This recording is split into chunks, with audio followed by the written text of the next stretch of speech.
So we have an update to a story that we talked about yesterday about the Pope's shocking endorsement of same-sex civil unions.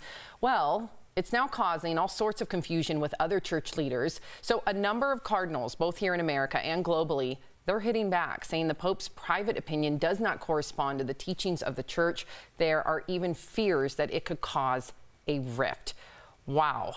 Jeff, you know, you practice, you're a practicing Catholic.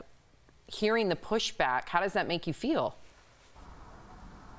Well, listen, I don't like the pushback, Sam, and let me be perfectly honest. This has been going on, what I'm about to say, for a couple of years now. I've been going to church on Christmas and Easter. When you say practicing Catholic, you know, Christmas and Easter, and I pray every night, so that's as practicing as I get. Pray every night. I know but, how important it is for you to pray every night, and that's great.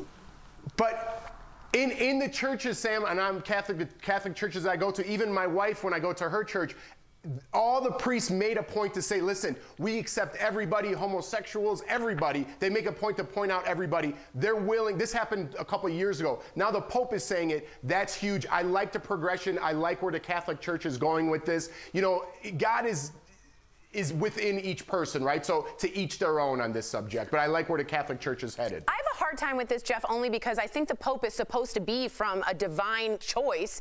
If his word isn't the word of God and people are now going on their own personal opinion, does that not separate the Catholic Church into a huge division between the two? Does that make sense? Like, shouldn't it be an overall umbrella? Because it seems like it's just going to divide more, no? Tori, the Catholic Church is hundreds of thousands of years, you know, it's so old. There's so many problems in the Catholic Church. There's a lot of fractures in that wall as it is. But listen, I can't fix the Catholic Church. I can't fix someone else's belief. My belief is my belief. I believe in God. I believe God protects everybody. And when I say everybody, I mean everybody under that umbrella. And that's the umbrella you're talking about. That's my belief. But if people don't believe that, I can't change their minds. Yeah, Erica, I'm just really disappointed because I was so encouraged to hear the Pope's words, considering how many LGBTQ teens either end up on the street because they've been disowned by their church or their family, or they attempt suicide or they commit suicide. That's what we should be talking about. And that's what the church should be concerned about, is lives, saving lives.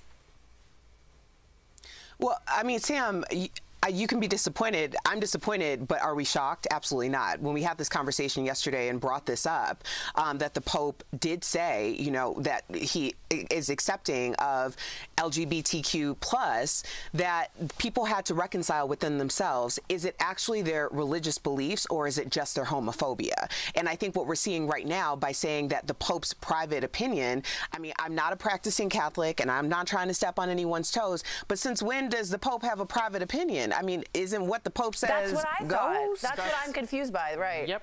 And I will say, you know, there's a church right down the street from my house, and I know that there's a lot of churches that echo this sentiment, to Jeff's point, where they are all welcoming. So let's just remember that there is progress, and let that be our hope. We'll be right back.